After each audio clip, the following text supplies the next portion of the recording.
अगदी सकाळी शार्प 8:15 आपण या ठिकाणी आहोत आणि या ठिकाणी सरांनी आपल्याला खूप असं सुंदर असं मार्गदर्शन आणि त्याबरोबर ध्यान योग याचं महत्त्व या ठिकाणी आपल्याला समजून सांगितलेलं आहे. तर कसं वाटलं आता सर्वांना? अगदी मनातील सर्व आळस जो आहे तो सर्व निघून गेला ना आपल्या शरीरातील आळस.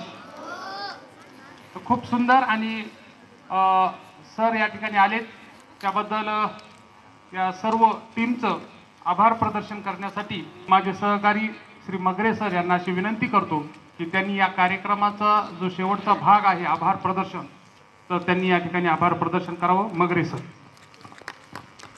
धन्यवाद सर. आजचा जागतिक ध्यान दिवस अतिशय सुंदर पद्धतीने आपल्या प्रशालेमध्ये साजरा करण्यात आलेला आहे आणि ध्यानाचं जे महत्त्व आहे त्यासाठी योगासनं हे किती आवश्यक आहेत आणि विद्यार्थी म्हटल्यानंतर ते किती आवश्यक आहे, कारण विद्यार्थी हा आपल्या देशाचा कणा आहे आणि तो अतिशय सुदृढ घडावा यासाठी सरांनी आदरणीय डॉक्टर मकरंद बोटे सर यांनी अतिशय सुंदर पद्धतीने आणि खेळीमेळीच्या वातावरणात आपल्याला वेगवेगळे आसन समजावून सांगितले. त्यासाठी सर्वप्रथम प्रशालेच्या वतीनं मी त्यांचे आभार या ठिकाणी व्यक्त करतो. त्यानंतर विठ्ठलराव काका जे आहेत आपल्या समोर बसलेले आहेत, त्यांचं वय 70 वर्ष आहे, पण आजही अतिशय मेहनतीने योग ते करत आहे. तर त्यांच्याकडून आपल्याला एक प्रेरणा घेण्यासारखी आहे की योगामुळे आपलं शरीर हे सुदृढ तर राहीलच, त्यानंतर आहारासंदर्भात सुद्धा त्यांनी सांगितलं, तर तेही उपस्थित राहिले. त्यासाठी प्रशालेच्या वतीनं त्यांचेही या ठिकाणी आभार व्यक्त करतो. त्यानंतर आदरणीय तोंडे साहेब जे आहेत हे इन्कम टॅक्स ऑफिसमध्ये आहेत. वेगवेगळे कामं करत असताना योग किती महत्त्वाचा आहे हे आपल्याला या ठिकाणी दिसून येतं आणि तेही या ठिकाणी उपस्थित राहिले. त्यांच्याही प्रशालेच्या वतीनं मी या ठिकाणी आभार व्यक्त करतो. त्यानंतर जे शुक्लाजी आहेत, आदरणीय शुक्लाजी हे फूड अँड ड्रग्स यामध्ये कार्यरत आहेत.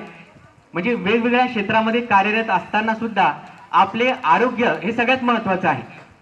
सरांनी मॅगी संदर्भात सांगितलं, आहार सांगितला, फास्ट फूड जर आपण खाल्लं तर आपल्याला दवाखान्याची वाट धरावी लागेल. तर त्यासाठी जे घडून गेले त्यांना सुधारणं म्हणजे अवघड आहे, परंतु तुम्ही भावी आधारस्तंभ आहात. तुमच्यासाठी या सगळ्या गोष्टी किती महत्त्वाच्या आहेत तर सरांनी आपल्या बोलण्यातून आपल्या कृतीतून आपल्याला प्रत्येक वेळेस सांगितलं आहे. तर या सर्वांचे या ठिकाणी प्रशालेच्या वतीनं मी आभार व्यक्त करतो की वेळात वेळ काढून त्यांनी आपल्याला आपल्या शाळेमध्ये आलात, त्यांचा अमूल्य वेळ आमच्यासाठी आमच्या विद्यार्थ्यांसाठी दिला. तर प्रशालेच्या वतीनं मी त्यांचे आभार व्यक्त करतो. आणि सरांसंदर्भात एक छोटीशी आठवण आहे. मी कॉलेजला असताना NSSचा कॅम्प होता आमचा वानडगावला आणि त्या ठिकाणी सर आले होते. त्या ठिकाणी त्यांनी आरोग्याच्या संदर्भात कॅम्प घेतला होता. तर गावातले जे लोक होते त्यांची तपासणी केल्यानंतर त्यांना गोळ्या दिल्या होत्या, साबुदाण्यासारख्या ज्या गोळ्या होत्या, आणि काय असेल नसेल तर त्यांनी मला सांगितलं की बाबा तू या समजून सांग कशा घ्यायच्या. सकाळी 2, दुपारी 2, संध्याकाळी 2 किंवा त्या पद्धतीने 10 गोळ्या ते घ्याव्या लागतात. सरांना लक्षात नसेल एखाद्या वेळेस, पण हे म्हणजे त्यांच्यामुळे एक मला प्रेरणा मिळाली. आणि आज एक मला अशी आवड आहे, विद्यार्थ्यांना पण माहिती आहे माझ्या, की कुठलाही सोनोग्राफीचा रिपोर्ट असू द्या, एक्सरेचा रिपोर्ट असू द्या, पावती असू द्या, ती मला पाहिल्याशिवाय राहत नाही आणि मी ती समजून सांगण्याचा प्रयत्न करतो.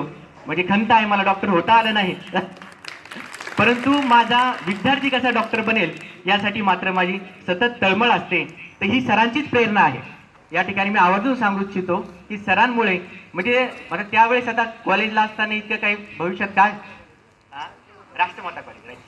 राष्ट्रमाता कॉलेजला BSc असताना त्यावेळेस वानगावला कॅम्प झाला होता हा. तर सरांमुळे एक सवय म्हणा किंवा तो गुण मी जोपासला आणि त्याचा मला फायदाच झालेला आहे. यामध्ये अनेकांचे म्हणजे रोगासंदर्भात काही गोळ्या औषध असतील इथपर्यंत तर नाही, परंतु एक सरासरी जो आहे आणि सायन्स विषय शिकवतो सर या ठिकाणी, त्यामुळे त्या संदर्भात थोडी जागरूकता आहे. तर अशा पद्धतीने सर आणि त्यांची टीम आपल्या परिषदेला भेट दिली आणि अतिशय कारण पाहतो आपण अर्धा पाऊण तासामध्येच आपण तुम्ही गोंधळ करायला लागता, आमचं म्हणणं ऐकून घेत नाही. पण आज अतिशय 2 तास होऊन गेले तरी अतिशय शांतपणे तुम्ही सर्वजण या ठिकाणी ऐकत आहात. आणि शेवटी ध्यान घेऊन सरांनी जे सांगितलेलं आहे ते आपल्याला अतिशय आवश्यक आहे. पुनश्च एकदा प्रशालेच्या वतीनं सर्व टीमचं या ठिकाणी मी आभार व्यक्त करतो आणि हा कार्यक्रम संपला असे जाहीर करतो. धन्यवाद.